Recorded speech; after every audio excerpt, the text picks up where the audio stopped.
Glass ভর্তি প্রসিদ্ধ দধি প্রতি গ্লাস বিক্রি হচ্ছে মাত্র ৩০ টাকায়। স্বাদ ও মানের কারণে এই দইয়ের নামডাক ছড়িয়ে পড়েছে আশেপাশের কয়েকটি জেলায়। স্বাদের এই পণ্য বিক্রি করে মাসে আয় হচ্ছে ৫০,০০০ টাকা। এখানে দই আমিও খাই, আমাদের বাচ্চারাও খাওয়াই, বাড়িতে নেই। আমি এই দোকানে আসছি এখন দধি নিতে আর মিষ্টি নিতে। এই দোকানের দধিটা খুব ভালো হয়, টেস্ট লাগে, আর এই দোকানের পরিবেশটা খুব ভালো লাগে। এই দধি তৈরির মূল উপকরণ গাভীর খাঁটি দুধ। ক্রেতাদের চাহিদা পূরণ করে এই দই তৈরি করতে প্রতিদিন ১২ মণ দুধের প্রয়োজন হচ্ছে।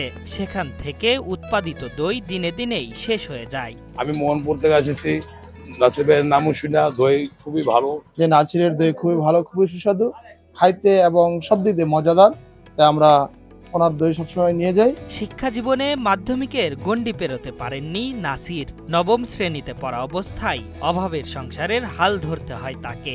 বাবার পরামর্শে ২০,০০০ টাকা নিয়ে চায়ের পাশাপাশি দই বিক্রি শুরু করেন। শুরুতে ব্যর্থ হলেও ধীরে ধীরে সফলতা পেতে থাকেন এই যুবক। বাবা আমার ২০,০০০ টাকা চালান দিয়ে গেল হাতে, আমি ২০,০০০ টাকা এটা রাখতে পারি নাই।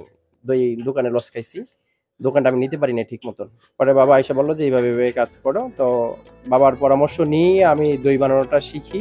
২০০৪ সাল থেকে প্রায় ২১ বছর ধরে সফলতার সাথে ব্যবসা পরিচালনা করছেন নাসির। চা ও দই দিয়ে ব্যবসা শুরু করা নাসির দই ভান্ডারে এখন মিষ্টান্নের ছড়াছড়ি। তার হাতের তৈরি এসব দুগ্ধজাত পণ্য খেয়ে মুগ্ধ হচ্ছেন ক্রেতারা।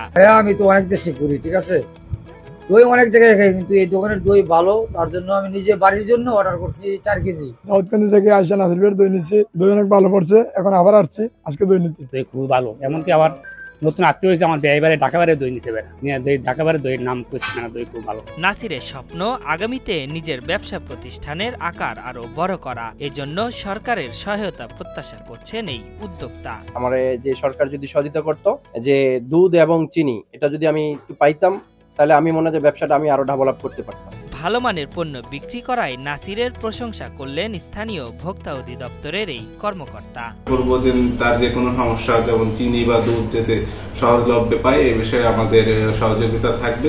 সততা, নিষ্ঠা ও আন্তরিকতা দিয়ে কাজ করলে যে সুনাম অর্জন করে স্বাবলম্বী হওয়া যায়, নাসির তার উজ্জ্বল দৃষ্টান্ত।